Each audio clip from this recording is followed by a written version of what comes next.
Simon abantu bangi bannenyeza obutayimirirawo na alien skin Chaliwo mukwano gwange. Simon ffe tetwegaana baffe. Ffe tetwegaana baki mu bintu kitange bye yaŋŋaana. Yaŋŋambanga teweegaananga babo. Kitegeera. Ekyamazima ddala alien skin mukwano gwange.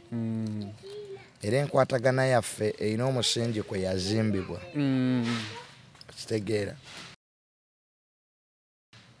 Abantu aboogera ebyo be baalwana ennyo nga bagamba alien skin tabeera mukwano gwange embundi mbega. They are the same idiots. Kati kinneewuunyisa olwaleero nti ate be bambuulirira ku mukwano gwange gwe batamanyi tuli ba mikwano kuki. Kuba bw'ogamba nti Junior mukwano gwa alien skin ba mikwano kuki. Kyekibagatta. Kati waliwo ate ekitugatta eky'amaanyi. Kati bwepulira ekisooka mu bizibu alien skin byayitamu sinaamu kakwate. Simusibangako ku charge sheet siriiko. Bwe yali alumba eddwaliro ly'Ensambya teyankubirako nga mukwano gwe kunneebuuzaako. Nze nange analyzing aftermath of what happened. Secondly, nga mukwano siwulirangako side ye why he did it. Eka mu kooti ebyokuba enduulu ffiri, ebyokuvuma abalamuzi, ebyokuleekaanira ku kooti biba tebikyakola. Katuba tugenze mu lulimi lwaki? W'amateeka. Lwesitamanyi. Kakati omuntu yenna nnenya. What did I say? What wrong did I do? This is the most disorganized. Omuzungu yanga nti tuyambye amawanga mangi agafirika okukyusa obukulembeze.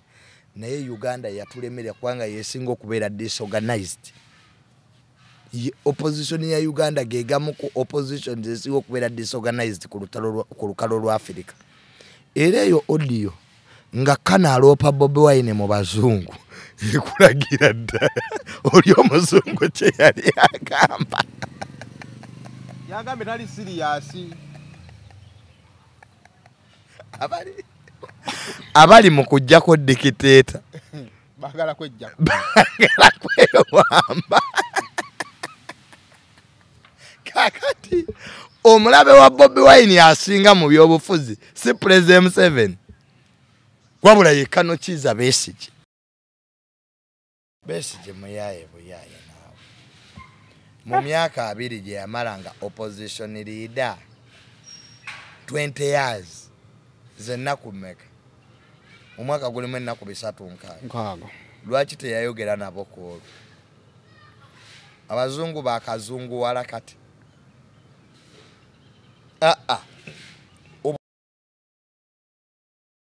Oh, Kanywanyi.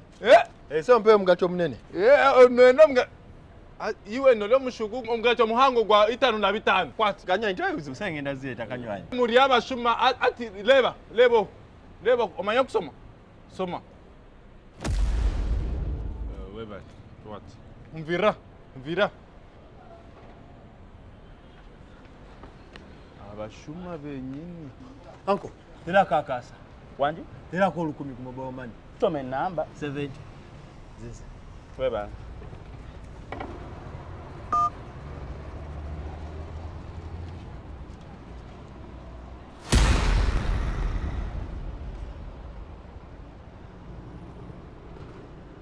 Nyongera kakasa. Some namba.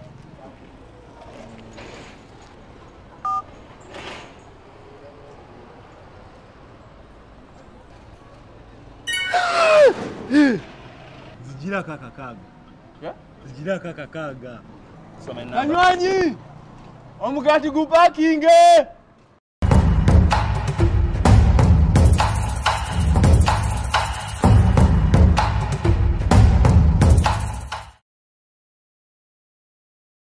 Mbalamusizzaako nnyo bannyabo ne bassebo nga nsinzidde wano ku Rosemary Beddings. Ate nga Rosemary Beddings esangibwa wano e Kasubi ku Bitaala. Rosemary Beddings nga ffenno twakuguka mu kisenge. Era ng'omukyala yenna ali eyo okukubiriza. Leka kuyingira kisenge nga nawe kennyini bwe weetunuulako teweesanyusa. Wabula nga teffe tulina obunayiti obulungi nga bannaye ne munno bwakutunuulako naye bannange awulira nga azzeemu amaanyi. Abaami nammwe tulina obwammwe. Leka kusuula ng'omusota ng'ate wano eno tulina nights ennungi eri ez'abaami. N'ebintu bingi nnyo nnyo bye tulina wano ku Rosemary Beddings. Ky'oba okola ennamba eri ku screen kw'oba okuba oba tusindikira ekifaananyi ku WhatsApp kyonna ky'oba weetaaze ate nga tuderivaringa Uganda wide. Wonna w'oba tugenda kuba nga tukutuusaako eby'omulembe eby'omutindo okuva mu Rosemary Beddings.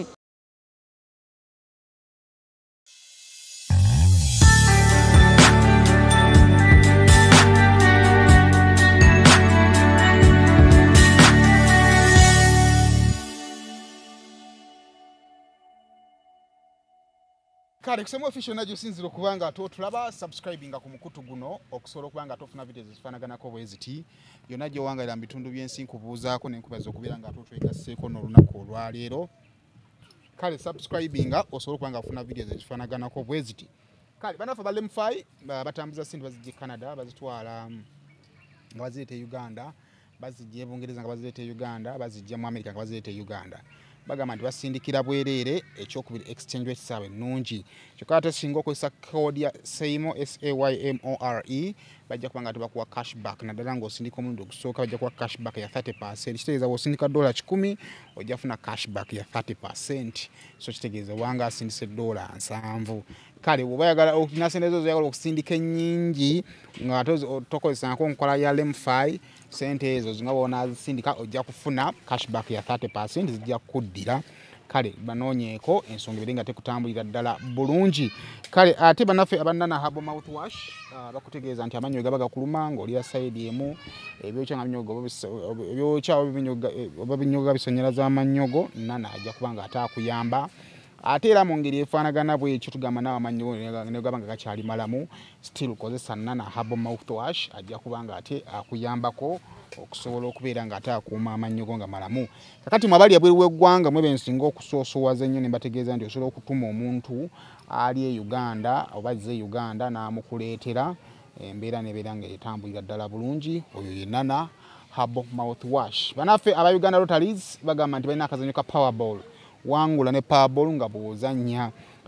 Okuzannya kulungi naye ate kirowoozeko singa ozannya nga ate bw'owangula. Kakati kino kyangu nnyo ogenda ku *165# eyo yabba MTN, *185# yabba Airtel oba *278 egatta wonna okusobola okubeera nga ate ozannya. Oba osobola ogenda n'ogula obukonge naddala ku matundiro g'amafuta ga Shell ofuna obukonge bwaffe ga nusu 10,000 singa omakinga ennamba zibeera 5 nawe ojja kuba nga ate ohitinze jackpot ya 1.4 billion. So genda obeere nga ate ozannya bannaffe ba Powerball. Tugamba nti omuzannyo teguzannyibwa bali wansi wa myaka 18 ate bw'oba ozannya kozesa ssente ezo ezitali zigenda kukola bintu by'abantu bo ebiyinza singa oba towangudde ebiyinza okukyankalanya obulamu bw'abantu bo. Bannaffe aba Uganda Rotaries abakutuusaako akazannyo kano aka Powerball. Nkwaniriza olunaku olwaleero Junior Nadi nabba naye olunaku lwaggulo enkuba netaataaganya na buli kimu ne simufuna naye ng'ate tulina ensonga ze tulina okugamba ensi buli wiiki bwetandika. Nali naye ku lunaku olwa Sande era n'abeebaza ndowooza mwabeera ku mutimbagano abaali mubeererawo mu mbeera efaanaganako bwetyo. Ogamba otya? Gende Saymo neesimye nnyo okubeerako wano ku Saymo official. Sooka nebaza nnyo bonna abajja okusabira Taata ku Sande. Nebaza nnyo yali omugenyi omukulu Maama Kadaga neyaggalawo omukono National Coordinator OWC Mukyala Dija Namyalo.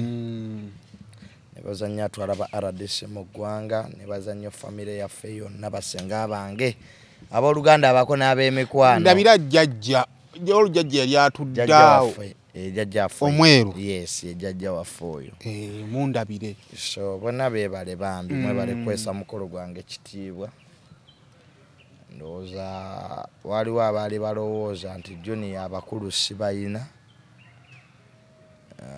naye kati kaleke bajja genda ebirooto bibagwa mu mutwe manye saagala kuwulira agamba nti Junior nze yamutwala ewa gundi bano nze yabaleese wabekubiranga gwe wabeefatira amasimu wagakubanga omanyi no wayogeranga ekigambo nga ndabanga nga ndowooza oba kumiitinga mu kaawo nengenda okulaba olina amagye omugu wakubira omanyi olina kano kookola halo jeno nomala nojjayo mulawudi n'ogenda ngenda wakubira abantu nga basatu nengamba musajja yandibanga ekintu kyategeka kinene ate twagenda tukane ku mukolo ng'omukolo gutuukira ddala mu kitibwa kya muzeeyi then n'abantu abaaliko nga nabo batuukira ddala mu kitibwa kya muzeeyi simanyi gwe ndowooza by the way naye olumu kikalubamuko omuntu okumuziika abantu bajja bangi naye abantu abajja oluvannyuma ng'amaze okugenda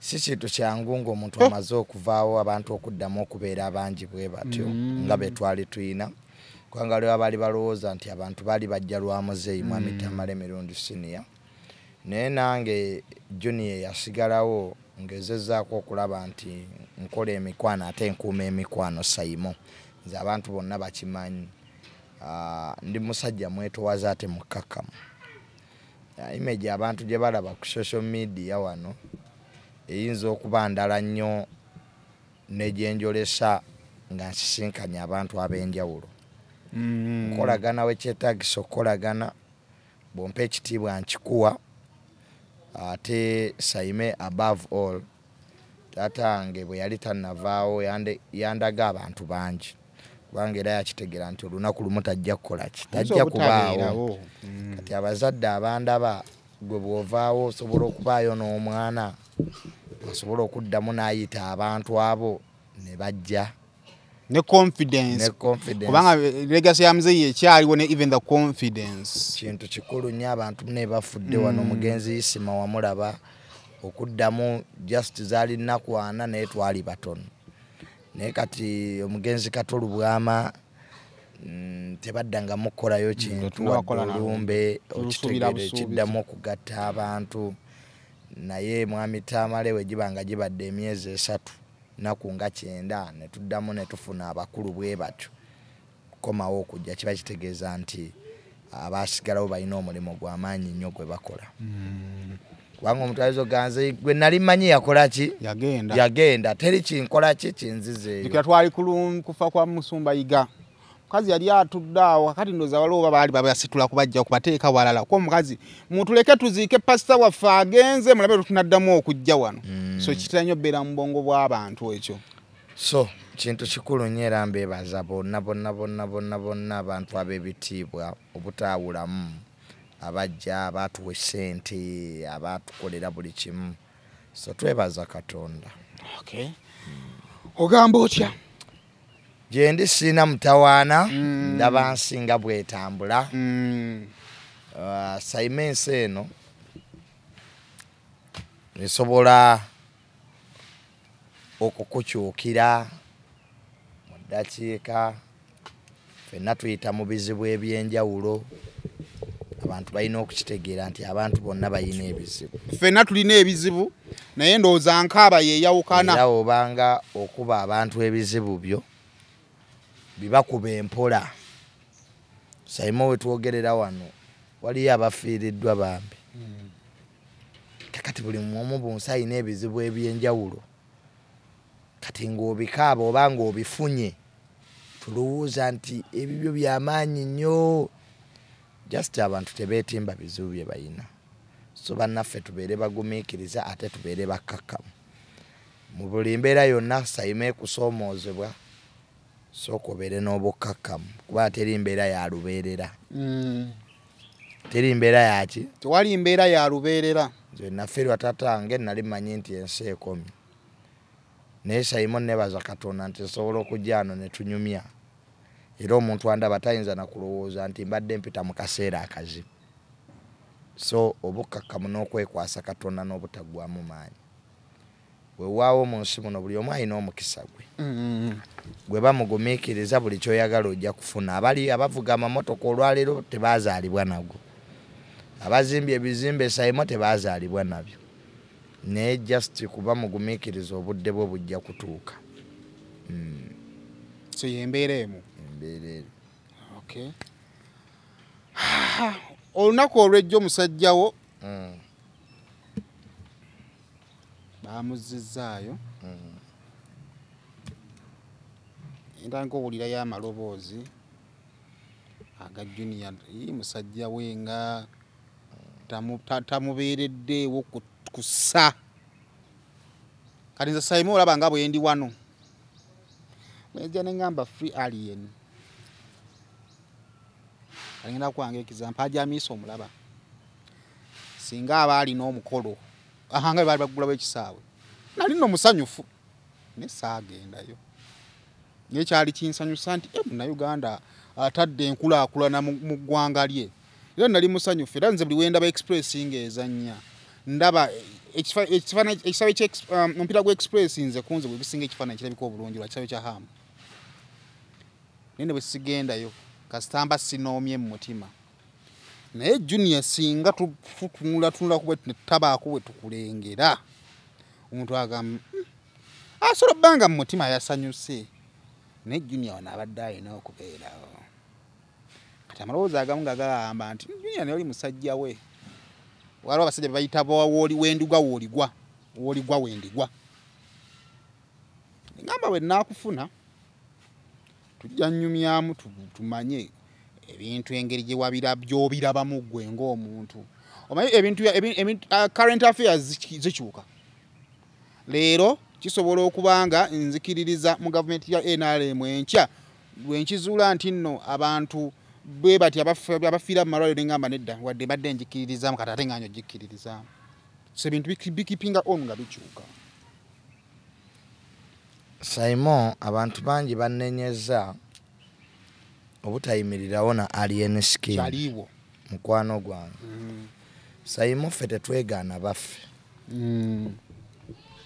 ffe tetwegaana baki mu bintu kitange bye yaŋŋaana yaŋŋambanga teweegaananga babo kitegeera ekyamazima ddala alien skin mukwano gwange era enkwatagana yaffe erina omusingi kwe yazimbibwa kitegeera abantu abamu abatategeera gwegende waka kalabe nanna holiday yatujjiridde omunaku agenda kufa bufi mama enkwatagana yaffe erina omusingi kwe yazimbibwa nze nsooka okulaba alien skin okumumanya alien skin yalina okuyimba tannatandika kuyimba nga makanika ng'era awangalira nnyawo emakindi kwe kusooka okulaba alien skin mu bulamu bwange era mulaba naani ne mwami Sipapa Sipapa yateranga nnyo okugenda awo nga bakyazimba wanewa ono nnyini wampaka lasiyani Lule mwami Lule ng'azimba waneewe walala wano ku climax climax nsooka okulaba alien akwanza sibeera mu makindi kati bisibimanyi kakati ffe abazze bawangalira mu makindi si gyembeera naye nabeeramuko ne Sipapa nasooka okulaba alien babeerako ne Sipapa tebaabeerako naye naye yajja amubuuzeeko nga bw'obuuza ku muntu kisegeera kati kiza gwe walina Sipapa nalina Sipapa nsooka bambi okumulaba ekyamazima ddala alien skin muntu mulungi era mwami abalaba alien skin from effa tebamanyi nti is a very brilliant young man musajja mugezi era obulamu okubujja gye yabujja n'okubutuusa ku ssa lyabutaddeko he has gone through a lot of hard work and sacrifice which I respect alien skin namuwagira nnyo recently wano we baafuna obuzibu na NUP kitegeera so ne tubeera ba mikwana nkubira mukubira n'ebirala bingi kati bwendaba abagwagwa bano basiru abamu nga bagamba mbu namulaba ensi enfundiridde bagamba emabigaka wafuna ebyakusoomooza nga ku nsi nga ne Simon tayagala kukusemberera kyokka nti ng'akujja mu content. Ekinneewuunyisa abasiru aboogera ebyo era be baali banvuma kati olwaleero beefuula abannumirirwa ennyo. Abantu aboogera ebyo be baalwana ennyo nga bagamba Alien Skin tabeera mukwano gwange embundi mbega. They are the same idiots. Kati kinneewuunyisa olwaleero nti ate be bambuulirira ku mukwano gwange gwe batamanyi tuli ba mikwano kuki. Kuba bw'ogamba nti Junior mukwano gwa Alien Skin ba mikwano kuki. Ki ekibagatta? Kati waliwo ate ekitugatta eky'amaanyi kyesitajja kwogerera wano. Tulinayo common factor, tulinayo omuntu atugatta nga ffenna tumuwa respect ate tukwatagana nnyo naye. Kati ffe lwe luganda olwo ekisigira kye natandikiddeko ti ffe famire yaffe tetwegaana baffe abaffe baba ki baba baffe. Kati bwepulira ekisooka mu bizibu Alien Skin byayitamu sinaamu kakwate simusibangako ku charge sheet siriiko. Bwe yali alumba eddwaliro ly'Ensambya teyankubirako nga mukwano gwe kunneebuuzaako. Nze nange analyzing aftermath of what happened. Secondly, nga mukwano siwulirangako side ye why he did it. Ebintu bino bya happening so fast. There is a boy called Joram died. Joram died. He got an accident. Emotoka mbu yagana okusiba n'emutomera. Bamuddusizza Ensambya. Bamutuusiza mu ddwaliro bamuleseeyo. Bakomewo bakime ssente. Gwe bagenza okukimira ssente afudde. Tubalaba balumba beewera okulumba eddwaliro. Bamaze bakituukiriza. Batadde abasawo nnyala. Oluddako tulaba ate betwali tusuubira ate bacomplainants ate okusiba Alien Skin ab'eddwaliro ate twalaba gwe yabba akasimu n'emitwala 49. In all this confusion,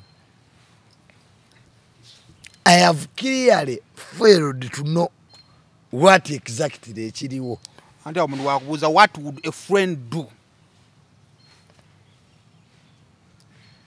Friend omutuufu mu buli mbeera gy'obeerangamu Simon sooka nga weerowoozeeko nga ggwe.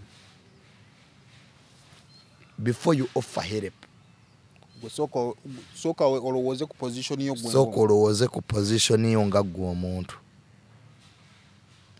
It's not being selfish. It's being realistic. Mu bintu byonna ebituuse ku mukwano gwange Alien Skin, I also don't really know. Kwa nina ebibuuzo bisatu. Sooka. Kiki ekyamunyiiza? Kufa kwa mutabani we. Kufa kwa mukwano gwe. Abanga mutabani we. Kwe kwamunyiiza. Ani eyawa order emukwata? Because there must be an order somewhere. Bangi nnyo balina emisango ku police. Bangi nnyo balina files ku police. Ne police tebakwata. Do you get what I'm saying? Bangi nnyo files zaabwe zaggwa. Kankweka example. Chameleon had problems. Did the Chameleon go to prison? Positive again. Did you see Chameleon going to prison? The complainants were there. Are you sure, Marty? Chameleon did not even step in a police cell. The complainants were there. In fact, the people were complaining. One of them was a major in the army. Are you sure?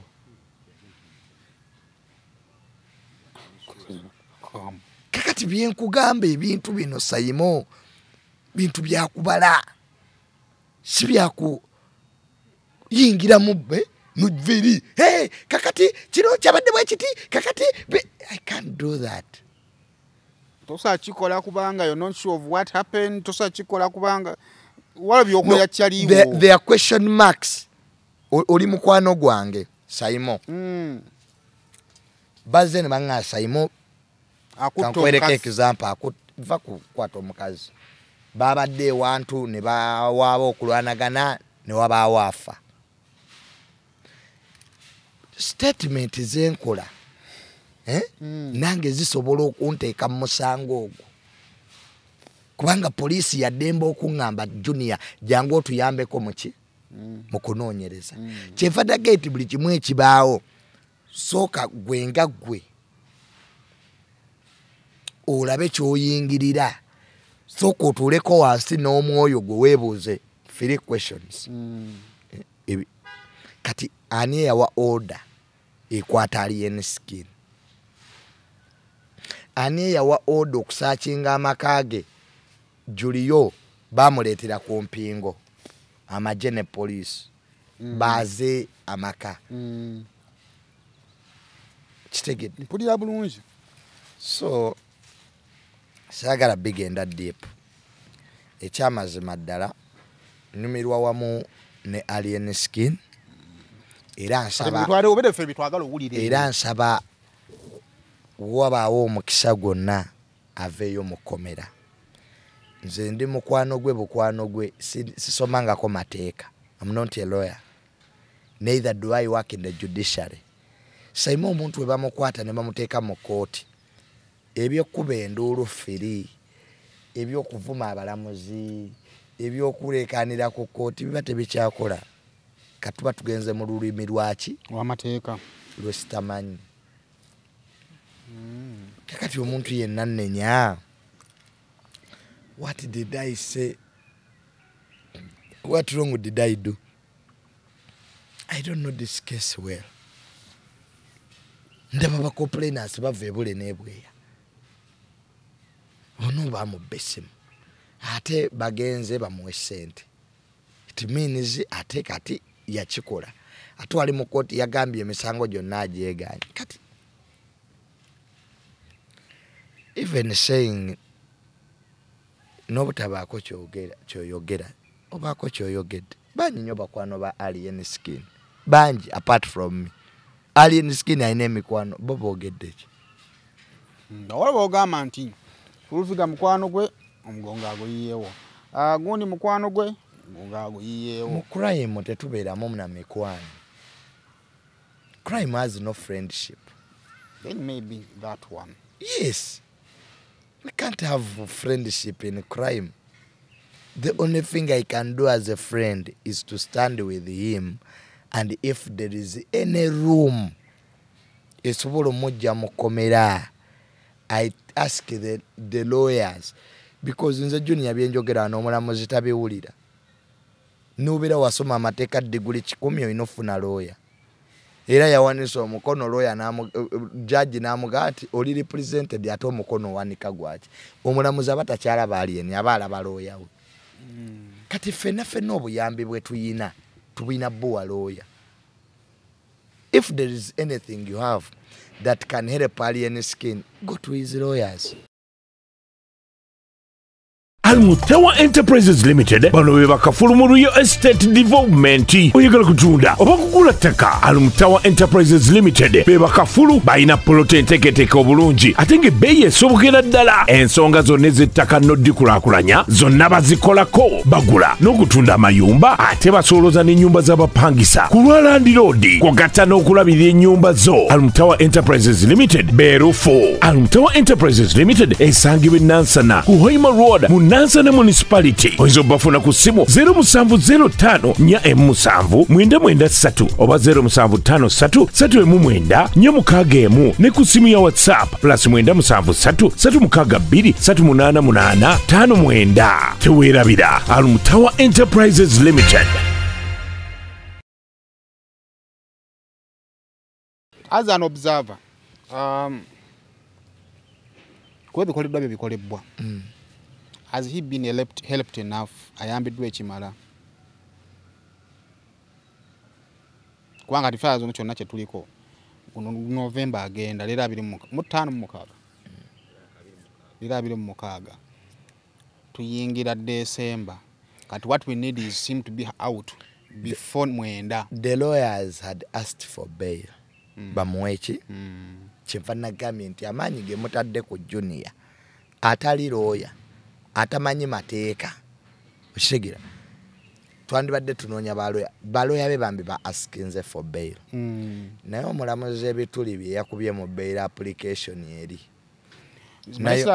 nayongedde okukwatibwa ennaku alien skin ne babuuza applicant azze okumwemirira chairman we yani ne ngamba bano balooya oba babikoze intentionally oba omusango baguguddemu bugwi kenewunyiza kabadde bwe kati babuuziza alien skin chairman we yani kati nga bayade tamumanyi kati yadageza okutematama kolooya no nze njagala just ambulire waba tamumanyi itiizooke naye nga agamba tamumanyi itiizooke awandiika kubanga singa yagambye looya wo yani nga azinze bwati emikono tekirina buzibu naye oyagala ombuuza chairman naye ate yo writing kati ekibuuzo kitegeeza okiwandiise ne chairman wange simukola ki so wabaddewo a little bit of unpreparedness from his lawyers, okay, because omulamuzi yababuuziza ebibuuzo ebiriki tebasobola kuwa bail nga ne gyobeera erosiiwo tomumanyi luyale kitegeeza you are not even sure where you stay, because one of the key things nga bakuwa bail is to know obeerawa so that oleme kudduka. Ne be baleese babayita ba sureties abeeyimirira nabo omulamuzi yababuuzizza ebibuuzo mu butuufu nga nabo babulamu. Nalabyeko aliya maama we ne maama we bamubuuzizza okola mulimu kinagaamu n'omwana wange yandabirira. Kikiri fundamental kitegedde kati woba ono gwe baasibye yakulabirira. Nake sategedde ku sureties ako. Anyway, Aliya is a friend. Bana abamanya batubeerako baba tebagala kugegoyinga on record kutweyimirira anti kakati alien skin yalema okutegeera nti si wa bulijjo nagayi alien skin alina emikwano egy'amaanyi but ekizibu ekituukawo buli weeteeka mu situation ekulabisa n'abamanyi bo badde bali ekwagala wandi bayoza nabeka ajaluna yandibadde singa yazenga surety nalabyeko ku meya wa Kampala Uhuru Salim abasobola oyimirira mu n'abalala bangi nnyo abadde basobola okujjawo ku kooti be alien ne bamuwa bail nga ba sureties b'amaanyi but they don't want to go into documentation for what they do they want to they will give because them more support. Even them they don't trust whether alien skin nabo balinamu that fear oba anagoberera bail requirements because bail bakuteekako obukwakulizo toddamu kwogera ku musango guno ona live bw'enaakoleera kabiraawo anindule anaabuleka kati alien bail requirements zino okumuteeka mu position state gyemwagalamu. There are people who have been given bail nga tebasala Kampala. Obeera mu Kampala wano nga ne bw'ofiirwa ekibuga togendayo. Oweera malasa ba kooti bail ejjirako obukwakulizo obw'amaanyi. Kaakati ekyokubiri alien naye alina abalabe abayinza okuba nti tebaagala ba sureties anage ode musibe evaawa ekyo akibuuza nasaamade saati saakiwadde budde okisege ode musibe evaawa. kakati ojja kwesanga nga bano abali ku charge sheet ba complainants waliwo ali emabega nga dikoyi abawe ekyokukola. One thing that is fundamental gwe bawadde sente z'essimu ye teyazi naye badde alina obbeerawo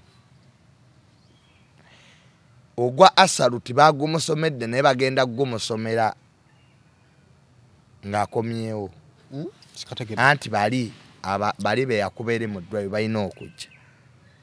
malama yakomawo ku lwokuna akomawo kulya bail application ye ati ogwa Asalut bagumutaddeko na bagumutaddeko n'asaba beyiro kati ate ayina ne guno gwa Asalut gwe bamutaddeko kati ate omulamuzi n'ekya madda yakyogeddeko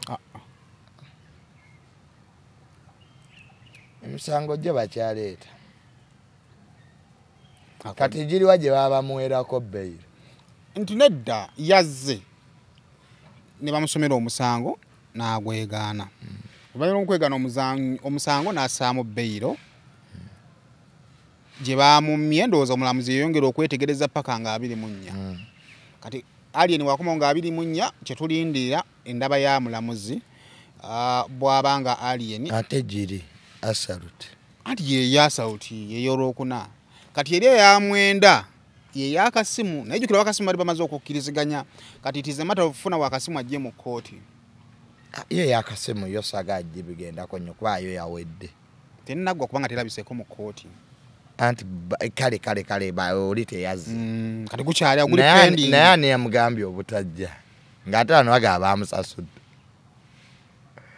kali gwe tosobola kulaba nti waliwo so ebintu by'emisango bizibuzibu naye ketusabe muganda waffe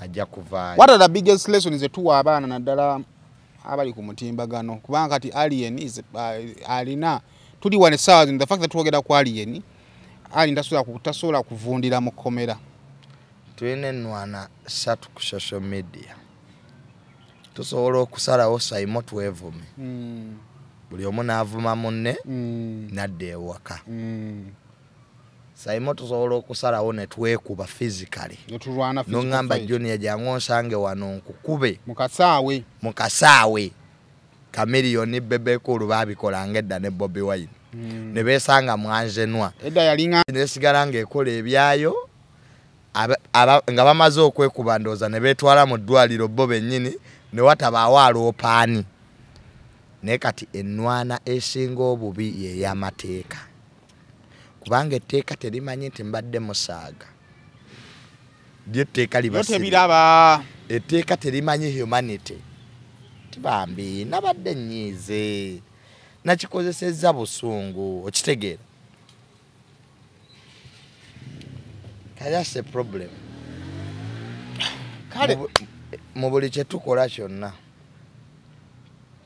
twegendereza nnyo amateeka kubanga amateeka mangu nnyo gakutwalamu naye mazibu nnyo gakujjamu ate muntiisiza nnyo banga ku bunene bw'omusango sigamba nti yagukola bannange quote me right naye ku bunene bw'omusango wange omusajja oti yalinnyayo nze kimpadde ekyokuyiga nti mu byonna bye tuba tukola weewalenga ekkomera anti kakati teri w'amaanyi ayingira kkomera ye example ya Chameleone gye nakuwadde nti y'abanene be ku bunene bw'omusango bwe yaliko n'obujulizi ye Chameleone teyakola ki n'okwesooka yabaani musibye nga fayiro zaaliwo osanga bazita manyi wawo kye tuyita the file has been recorded kati ye bambi muganda wange ono nti bino byonna nga bimaze okuggwa ye yagenze mangu muki no bino nga bimaze okuggwa kyendowooza ali nti yabuusa amaaso ng'omaze okukuba omuntu ensambya ttiimu emaze okukuba omuntu ensambya waalina okubawo ekyokola oba n'ogenda ne weeripootinga nga goba ontegeera kale kubeera n'abantu batwetolodde nga tetusobola kubafuga kitegeera kuba ate ekyannumye nakyo kiri bwe kiri nga twogera ku nsonga ya beyiro gino kino tukyogereko omanyi kyesaagala mu biseera bwe biti of course okuwaana n'okubeerawo omuntu kirungi naye n'ebituufu byetaaga okwogerwako okusobola okwewala okukola ensobi nalabye omwana ye Ibra ng'olikodinga video ate ng'oliwa ku kiddojjo kya alien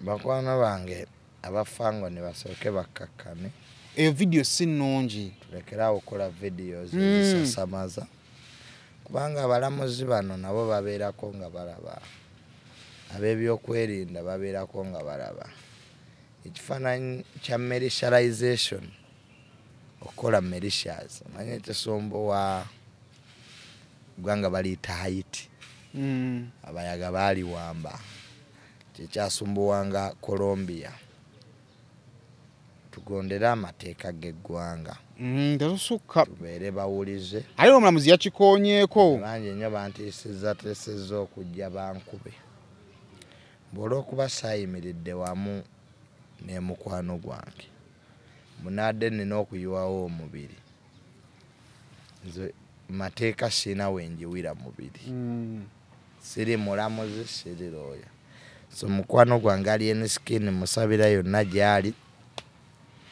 ajja kuvaayo byonna nga biwedde ketwongere okumusabira naye abavubuka bambi tubeere bakkakkamu olumala gwe nabe yakuba payipo omwana alina nnakko yakubye payipo n'ekaaba nenga akatono wakwata ku luba amaanyi tugakozesa nnyo okukola ebintu by'enkulaakulana awo tuveewo owaayi odiyo ya dokita wagiwuliddeko dokita Kizza Besigye ngagamba ki egambibwa okubanga kiyinza okuba byebimu ku byavaako okumukwata we yali ayogera ne bafanda saagiwulidde odi yafulumye nga ayogera ne bafanda odi mu byayogerako olaga nti Bobi Wine tali serious kimala mu kujjako Museveni okusinziira ku New Vision wajjo era nga balina enteekateeka y'okukwata ebifupi bagende nga babidistributinga mu ggwanga lyonna bantu basobole okunyiiga abanaafuna ku kipuli bafungire okunyiiga. However, it left people wakati mu kubuuza ddala kituufu oba AI. Ekyo kituukira mu kaseera nga abantu abamu baali bagezaako kuba ebituli mu kukwata paka Dr. Kizza Besigye. Kati bafanda ki babadde ayogera nabo beebweru Bazungu. Of course, bazungu. Nga bazungu abagamba nti bagenda kukola ki? Of course ndoza nga ayagala bamuwagire. Kati nga abalaga lwaki yeesima emirundi ena wakibira biri mu nti yeesimbawo ani yajja Besigye muyaye buyaye naawe. Mu myaka 2 gye yamalanga opposition leader 20 years zennaku mmeka omwaka gulimu ennaku 3 lwaki teyayogera nabo ku olwo? Abazungu bakazunguwala kati obuyambi Besigye bwasaba abazungu obwagala okujjako Museveni General Museveni lwaki teyabusaba ku olwo ng'akyali opposition leader ng'akyali w'amaanyi? ana bamagamanyirizo bana bijingire nabyo. Besigye we baamukubanga obululu yatugambanga ati yajja n'anjogera ya kwota pini eyingira na nnyondo evaamu na nnyondo najja atuteeka mu byawo okutuwaaka n'atuzza mu bululu yeesimbawo emirundi ena. Lwaki taleka ba Bobi Wine nabo ekintu ne bakitambuzaako? Lwaki kana ayagala okutulowoozesa nti yeyeka alina pulaani enunula eggwanga lino nga byamulema dda? Okumanya kano omufere bwe yali yeesimbawo yatuzzanga mu bululu ye ngera atugamba tujja kulaba Museveni ng'ayita e Masaka ng'ali mu Gomesi ng'adduka ye yadduka. Kate Bobi Wine bwazze lwaki atatugamba nti akawo tekajjaako Museveni? ani yeesima emirundi ena n'akizuula oba ye yalina ekisiraani ng'omuntu? nono bwe yeesimbawo teyawangula. Ani? Nono naye bwe yeesimbawo teyawangula. Amuleke emirundi ena nga gye twamuwa. Naye amulekera ena. It is fair enough. Besigye twamuwa emirundi egyo n'agwa mu kalulu naye gy'aba alekera ku Bobi Wine.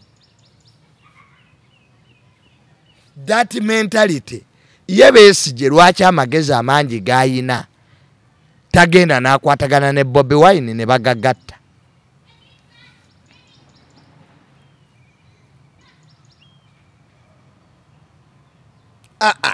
Kano bw'aba ddala ayagala kujjako President Museveni lwaki tayingira NUP ne bagatta obwongo Messi ne Ronaldo? Alina PFF ye naye ejja. Aina PFF yaabwe ejja. Kati lwaki baba bakola ebibiina ebirala ng'olwedde waliwo ekiriwo bwe baba baagala kuggyako pulezidenti kati omulamwa gwakola bibiina bingi kwa buliwo okola ekibiina ekipya ng'olwedde waliwo ekiriwo kiba kitegeeza mulina emiramwa gya njawulo. Do you get my point? If our main aim is to remove a dictator and we all opposition people believe in it, why are we forming different political parties? Nze kyovulange Kenya mbyagala. Kenya yategera ati political parties tezijjako mukulembeze bakola alliances. Okole naye oyino beera n'ekibiina ekikutwala mu alliance. Alliances. Bayira nalabye ne Gachagua agenda ekibiina ekijja omutwala mu alliance. Kijja kusinziira ba tribe ye gyava kye baagala. Erisi byakola bukozi political party. What does your tribe want and what does your tribe need?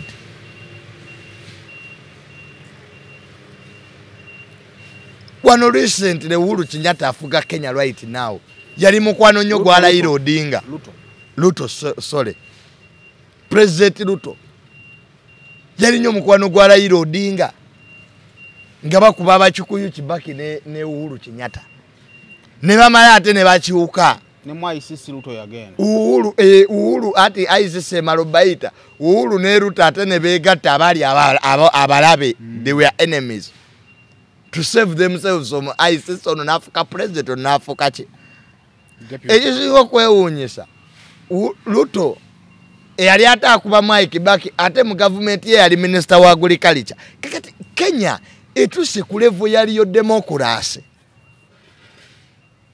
If they can impeach a deputy president, that means the institution is kolachi zitambula. Ne wanotwa tutesa ku mwanyi nga parliament ya masanyaze bagajjako.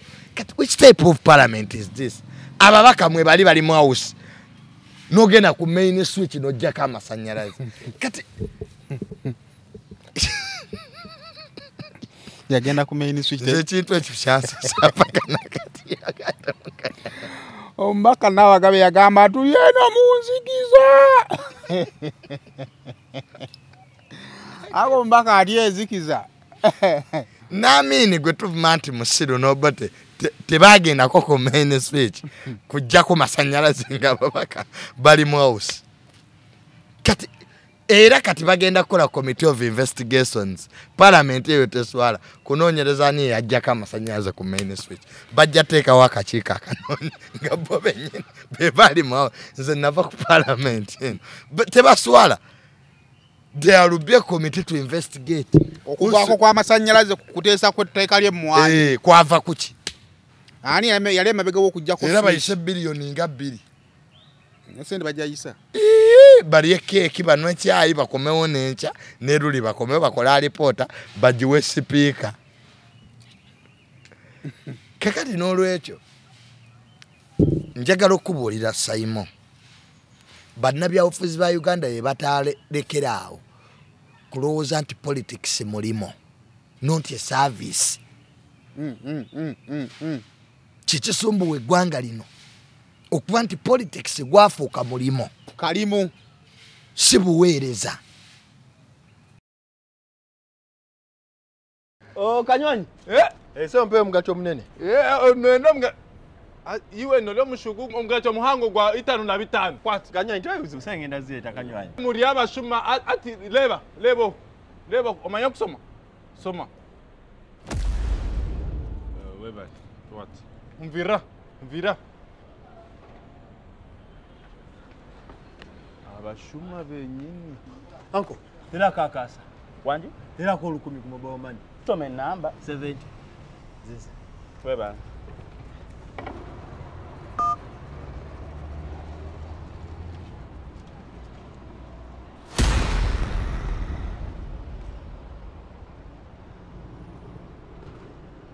nyongera kakasa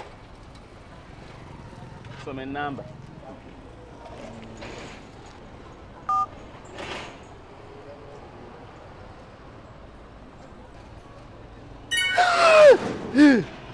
Zijira kakakaga. Zijira kakakaga. Some namba. Kanywanyi! Omugati gupakinge!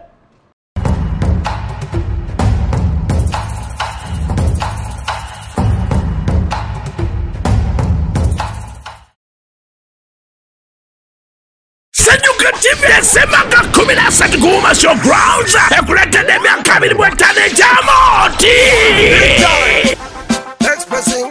kamoto mbalanguzi gwe bayitanga bugiwugi agenda kukyamula emyaka 25 gy'amaze mu kisaawe bw'omutunulire ye yennyini komedi anti enantamiga wa komedi eyamutandikawo wano mu ggwanga emirengo saa 12 nga giggulwawo okuyingira emitwalo 5 vip emitwalo 10 emmeeza y'abantu 8 miliyoni 3 ate platinum tebo ya miliyoni 5 gula tiketi yo ku next ticket app oba ku website oba ku 0779 880 339 biteedwa mu sente Uganda Manufacturing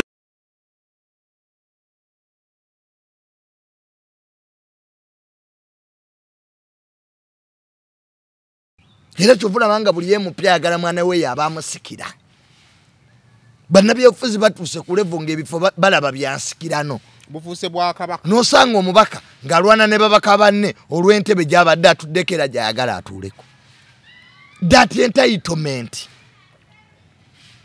mbadde ntudde wano era we njagala nkole ki ntuule NUP waliwo abazungu baali bavudde mu America eyo muzungu nanga hey, how are you? I'm fine. Study psychology, yes. Muzungu nanga this is the most disorganized. Muzungu nanga nti tuyambye amawanga mangi agafirika okukyusa obukulembeze naye Uganda yatulemera kubanga yesinga okubeera disorganized. Opposition ya Uganda gegamu ku opposition zesinga okubeera disorganized ku lukalo lwa Africa. Era eyo audio nga kana alopa Bobi Wine mu bazungu ekulagira ddala oli omuzungu kye yali agamba yagambe tali serious abali mu kujjako dikiteeta bagala kwejja bagala kwewamba kakati omulabe wa Bobi Wine asinga mu byobufuzi si President Museveni wabula yekano kiza Besigye era Besigye strategy ye yonna kweyo audio ekulaga ekintu ekyo ayagala twemove Bobi Wine gwe walabyeko ng'alopa Museveni yalopye yagaye Bobi Wine on tali serious banenza obuyambi mu buwenzi kati which type of opposition leader Besigye ayo ane tosobola kuvuganya government nga tolina ssente tosobola kuvuganya government nga tolina ssente ye tayagala kuvuganya agasooka kuvuganya Bobi Wine manyi opposition eyagala sooka yeevuganye yeewangule ali bavuganyiza mu bibinja ali aligoloza lwaki gobeera ota n'akalulu nga muvuganya gavumenti naye nga owa DP yesimbawo owa FDC naye n'ateekawo we n'owa NOP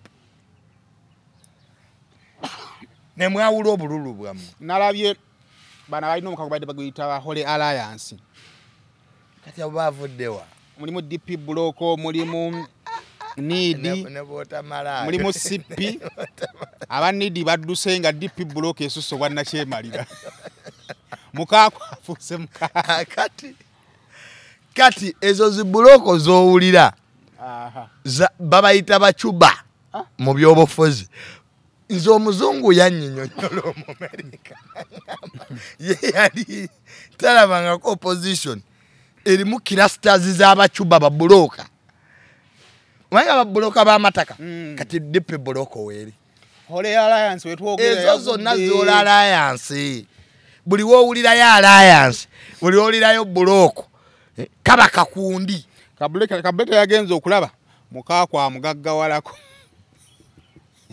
bugera badduka ujukira ne yani badenge FDC Katonga balina omukago gwawe gulimu FDC mulimu FDC najana nkombi waliwo FDC Katonga kati guno gulimu FDC Nopu Jema yaguvaamu ne gundi yakola eyiye ono mwana yali mwene yopigwe bago ono omusoga bigirwa aina revolutionary front oba front kijaliko kulwanisa Museveni kati omuzungu buli watunuulira ebibinja bino oyina DP Buloko oyina Holy Alliance oyina Jema oyina yabigirwa front oyina NUP, oyina FDC, oyina ba independent.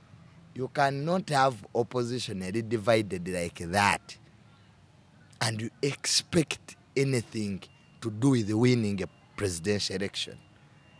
Nga mu America uno mukyala Kamala yabadde bwogu nga facinga president nga facinga Donald Trump. Nimne babaddemu abalala babaddemu omukazi wa Green Party sigana but percentage eri ki ku babaddemu bagabanye 1%. Kati abo baba tebabaddemu. Nyina aka Uganda bwe kabeera Museveni nagwa namuvuganya babeera omu babeera babiri abalaba nabo bazze kumala biseera. Kati abalaba baba tebazze kumala biseera baba bazze kulaba ne buno opposition bwebadde inzo okwongerako babuku katubugabane Museveni akoleki bwana akaluka Besigye ke nalabako uzali milioni nga 2.5 Museveni yalinga mu 3.5 sebana nafuna milioni awa emitwala 5 awo nga bogattagattedde abantu aba baba wange ddala obululu nga balinga nga mukakadde. Waliwo survey yakolebwa nti ebitundu bingi mu Uganda ba independence n'abe nalemba wangula obubaka bwa parliament lwansonga emu nti aba opposition obululu bwabwe babugawulamu FDC n'atwalako owa NUP n'atwalako owa Jema n'atwalako ne independent n'etwala naye nga singa obululu buno obugatta sibabeera ne candidate omu pa constituency baba basobola okuba n'ababaka ba parliament baabwe netubwawulira awo. So n'olwekyo nze Besigye siinaamu kipya kye mulabamu. It is this usual talk. Nze we natiira Besigye oyo naye musajja mufere. David Cameron sitting prime minister wa Bungereza yabayita. That was akalulu ka 2016 one of the two. Yabayita mu kibuga kya Buzungu London Bungereza.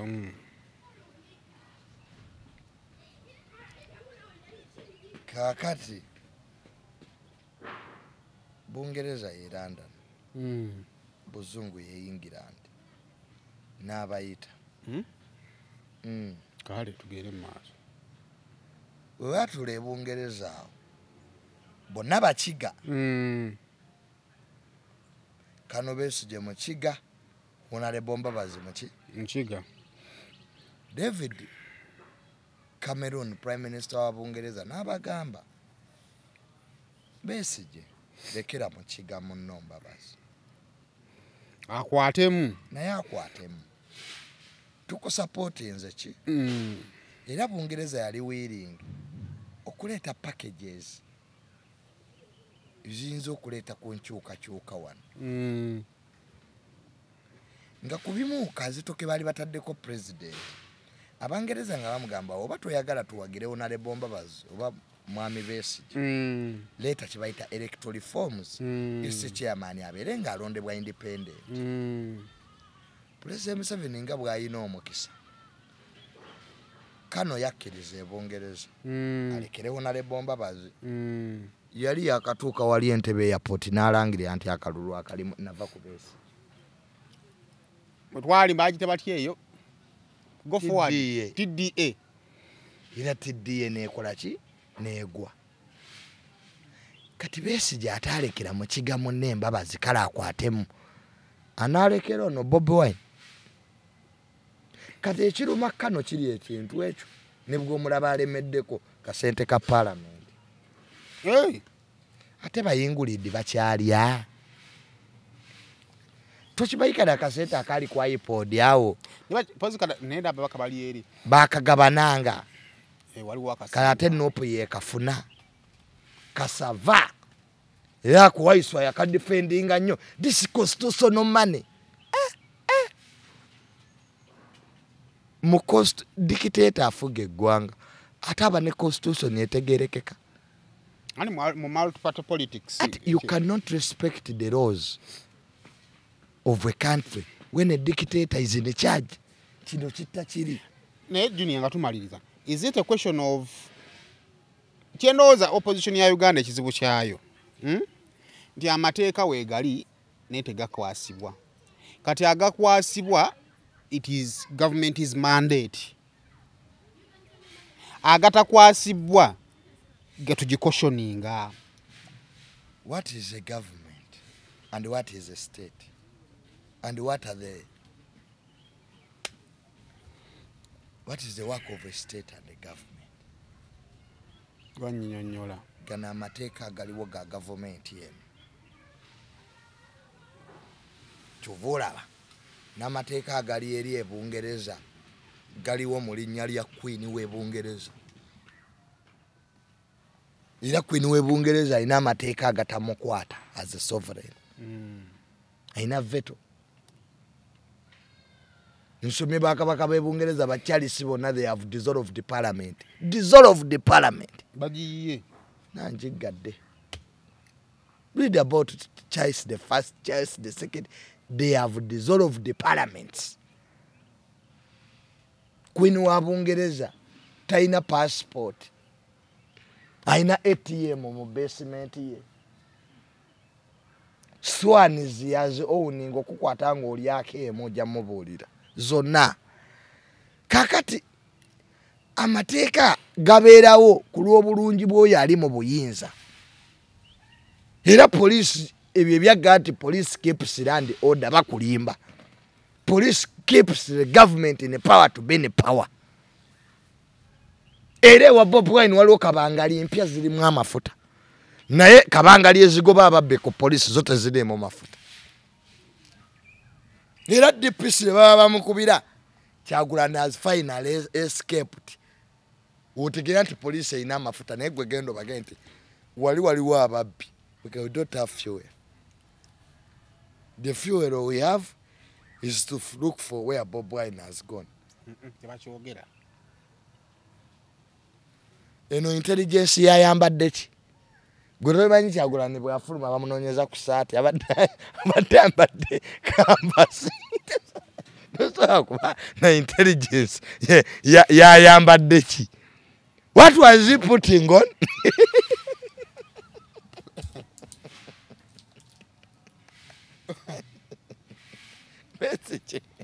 Besije bamusibirako ewuwe yabbukulukikira mu kimotoka ky'amazzi. Noba yalina empuku ewaka. Ng'abapoliisi beebunguludde amaka ge bali miti bakuba matatu. Bakama baabwe bagera afande omala. Afande omala yali ali ku kisipulaasa anwa. Mukama we n'amuga omala. Omala. The man is in the city. Nga police. Motaka byati. Kano yali mu kigo yabbulukuke oba kyayita wa. I don't know. Kati. That I'm telling you. There will be no law in this land that will be formed that does not favor the president in power. Oyo ali mu buyinza. Olunaku lumu President Museveni yali addressing Alale. Ne bamuga His Excellency. The time the EC set has elapsed. That is gwa sawa 11. Budde bwali buweddeko obwalale kuba EC yali egambye sawa 11 buli candidate wakomokola ki okuba campaign. President Museveni kati njogera nga president wa Uganda. Ya candidate mbivuze. Kati obuya candidate because eki. Atoddamu okufuguma. Kyovula waba President Museveni anoonya akalulu. Atambula with all state apparatus. Go President Chachu sacho sabala disinga chamugenda kulonda. In fact, President Museveni project zayogera ko ziwe nategera nti President Museveni wakuvako kati. Kumuwa bwa chairman bwa Namu nga bugwako 223. Oya kingamba. Kati anandolinga ati anandi ngamba ne bane mwete mwakiraba. Musajja bazzi wano mu Uganda. bamuwadde obwa chairman kale ne mulowooza nti akaluka he must hand over in 2027 nasobola wanaddako as the chairman anaddako asobola as the chairman ekifo ky'obwa chairman kya position y'aba presidency si kifuzi muntu Museveni takkirizangako kintu kyataakole tosamu aba chairman ate n'atabeerawo n'akusoza n'atabeerawo mu handing over.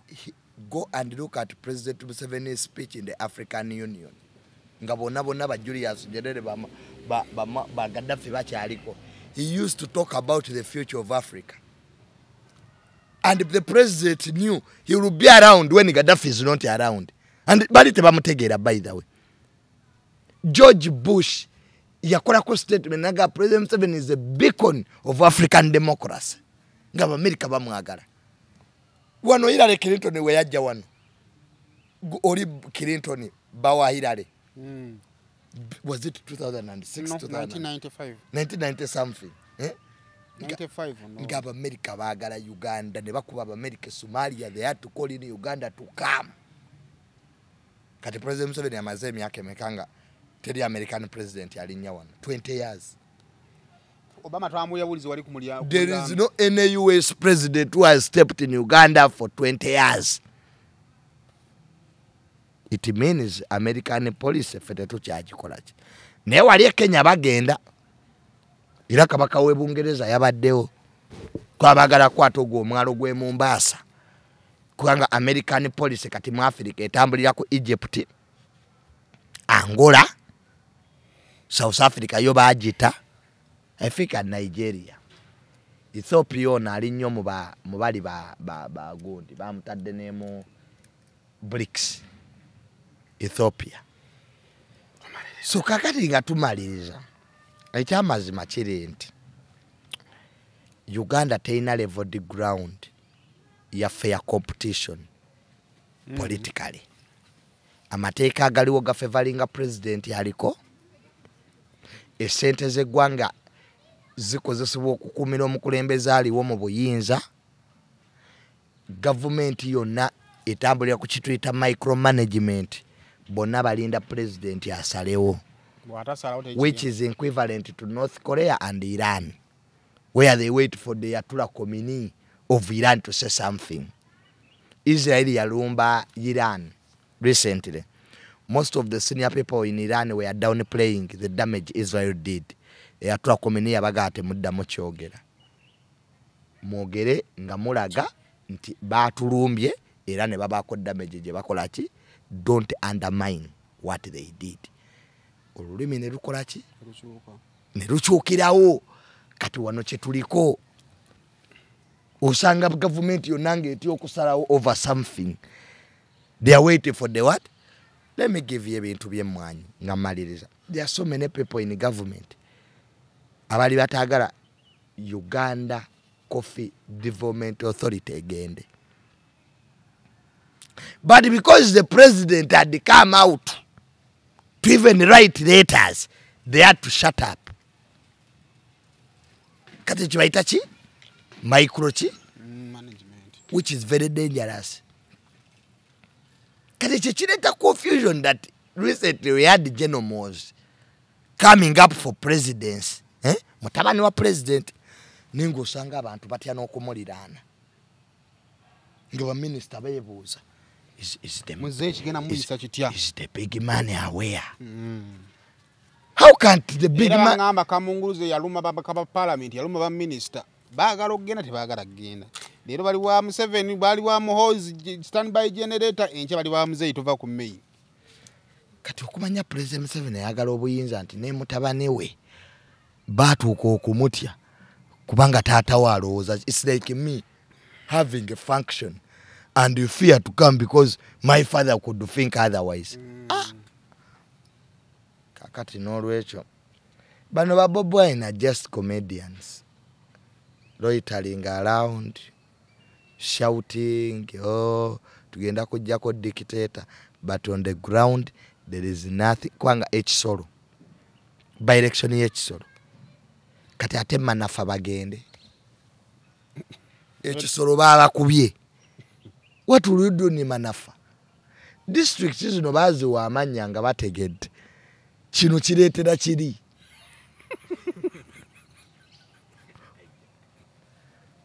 kati Bobi Wine tayinza kubwa kiso emanafa najja era nibo baba wangu